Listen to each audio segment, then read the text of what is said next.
Welcome back to the Dragon Den. My loyal Dragon Knights, King of Dragons 5000 is back with another action figure review. Today we'll be taking a look at the Hasbro Marvel Legends Spider-Man No Way Home Green Goblin. And so here we have the Green Goblin posed and out of the packaging, and before we have a look at the figure, let's run through his accessories. The Green Goblin does come with two head sculpts, an unmasked head and a masked head, as well as a pair of goggles, his hood, a pumpkin bomb, and of course, his Goblin glider, which looks amazing. Other than that, Green Goblin doesn't come with any other accessories, so with that out of the way, let's have a closer look at his details.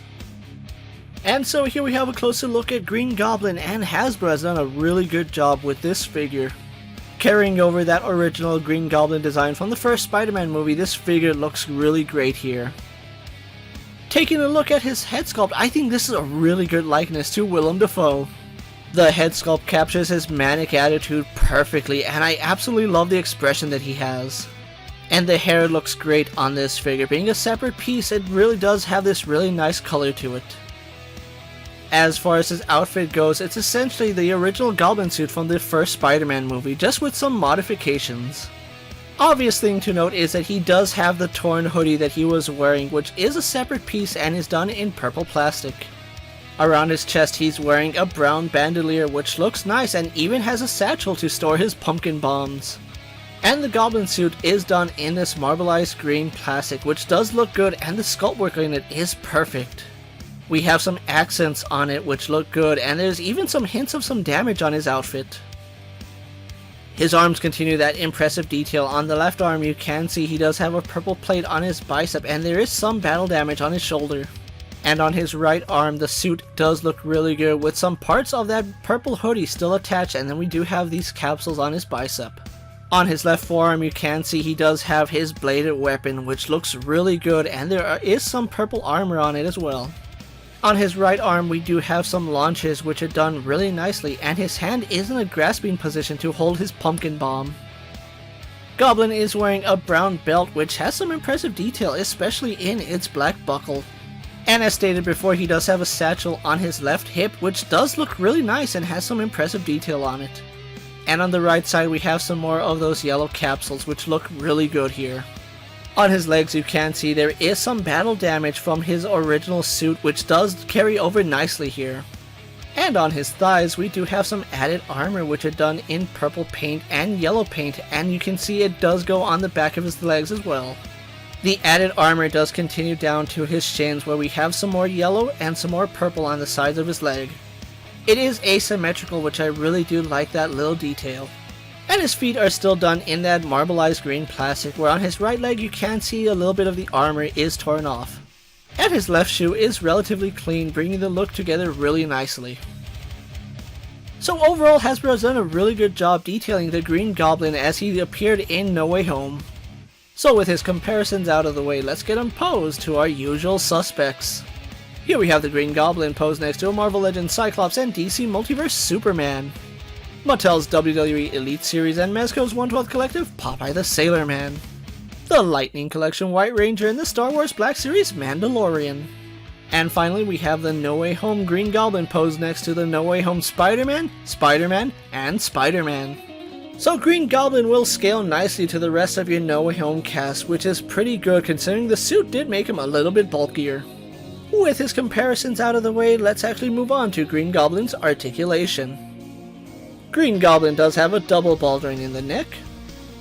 Arms go out to the side and do a full 360. Swivel at the bicep and double hinged elbows. Hinge and swivel at his wrists. Green Goblin has a double ball joint in his upper torso. Ball hinge hips do kick forward, go back, out to the side, and have a thigh swivel. A double bend in his knees. A hinge in the ankle, and forward-facing pin for rocker ankles. So overall, the Green Goblin does have some pretty good articulation, and you can get him on his glider pretty well. So with everything said and done about the Spider-Man No Way Home Green Goblin, let's get him posed for my final thoughts. So here we have the Spider-Man No Way Home Green Goblin posed for my final thoughts, and overall a very impressive figure by Hasbro. For all the flack I give Hasbro, I gotta give them credit for detailing Green Goblin as well as they did. With a really good head sculpt and likeness to Willem Dafoe, I absolutely love what they did here with this figure. Green Goblin looks impressive and very threatening, and I love the fact that he fits on his glider perfectly. His Goblin glider has a lot of impressive detailing, and the paintwork in it is superb, especially coming out of Hasbro. Though I do feel like the Goblin glider could use a little more paint, it's still impressive what Hasbro has done here.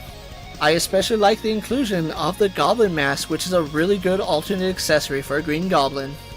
However, I think he's lacking some accessories, especially when looking at his hands. We only get the open hand for the pumpkin bomb and his closed fist for the left hand. Having more hands would have given us more variety for posing, and maybe throwing in another pumpkin bomb wouldn't have hurt. But still a solid figure, and I have to give Hasbro props here and highly recommend the Green Goblin if you're a fan of Spider-Man No Way Home.